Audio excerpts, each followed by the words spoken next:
This is an historical short story set during the conquest of the Hawaiian Island of Oahu by King Kamehameha I. The story blends real historical background with a fictional romance between two characters, Kamaka, a warrior in Kamehameha's army, and Leilani, the widow of a fallen Oahu defender. At the close of the 18th century, the Hawaiian Islands were divided. Each island was ruled by its own alihi nui, and power struggles were constant. The warrior chief of Hawaii Island had risen through warfare, strategy, and diplomacy to become the most formidable force in the archipelago. Kamehameha controlled Hawaii, Maui, and Lanai. Only Oahu and Kauai remained unconquered. Oahu, rich in resources and strategically positioned, was ruled by Chief Kalani Kapuli, son of the King Kahekili II, a cunning warrior who had once controlled much of the islands. Kalani Kapuli had taken refuge on Oahu after being driven from Maui. He built a stronghold in the fertile valleys and steep cliffs of Nuʻuanu and gathered warriors to defend the land. At that time, Oahu was home to an estimated 30,000 people, most of them farmers, fishermen, artisans, and warriors. The people lived in small thatched haulies, cultivated taro in loi, and worshipped the gods of their ancestors. The island was a gem of green valleys, abundant fish ponds, and sacred mountains. Weapons were largely traditional: long spears, hardwood clubs, shark-toothed daggers, and slings. Some warriors, however, now carried muskets thanks to trade with Westerners.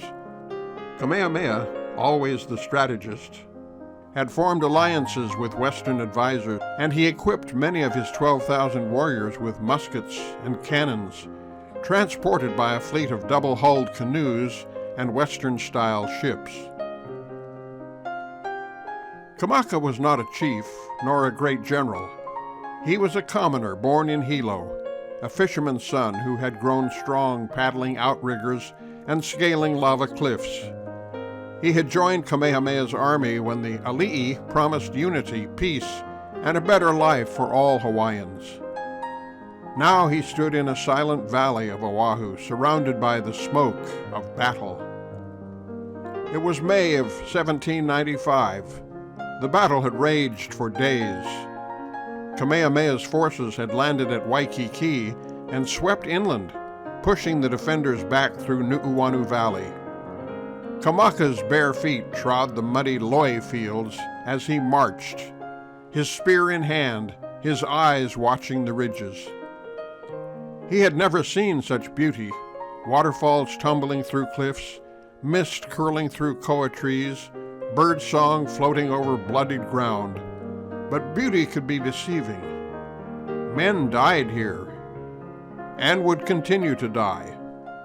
Kamaka reached the narrow cliffs of the Nuʻuanu Pali. Here the final stand would come. It happened quickly.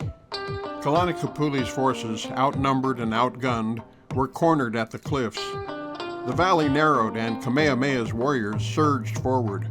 Musket fire cracked. Men screamed. Kamaka climbed the ridge to see the terrible moment. In the chaos, defenders were driven toward the edge. Some jumped, others were forced. Nearly 400 men fell to their deaths off the 1,000-foot cliffs of Nuʻuanu Pali. Among them was a man in a feathered helmet, grappling with two of Kamaka's comrades. He screamed something, perhaps a prayer or a curse, before he was pushed over the edge. A woman cried out behind a kukui tree. Kamaka turned and saw her. She was young, with long black hair and a tear-streaked face. She wore a simple white kapa dress, torn in the rush to flee. In her arms she clutched a lei made of mokihana berries. "Kauai, Kauai," she sobbed, the name of her husband. Kamaka said nothing, but he could not walk away. When the valley fell silent and the drums of war faded, Kamehameha stood victorious. He spared many of the Ali'i of Oahu. He respected their mana and welcomed them into his new kingdom. He made sacrifices to the war god Kukailimoku and began building a united Hawaii. Kamaka stayed. He was given land on the windward side of the island near Kaneohe. He returned to find the young woman, Leilani, sitting near a stream, weaving lauhala mats. "You need not live alone," he said gently. "I have nothing," she replied. "I am the wife of a man who died for a chief who fell." "You have a life," said Kamaka. "Let that be enough for now." They sat in silence. Time passed. Kamaka built a holly for her. He brought her fish, wild banana, and sweet potatoes. Slowly the grief lifted. She began to smile again. He carved her a comb of koa wood. She made him a lei of puakenikeni. In a year, they married.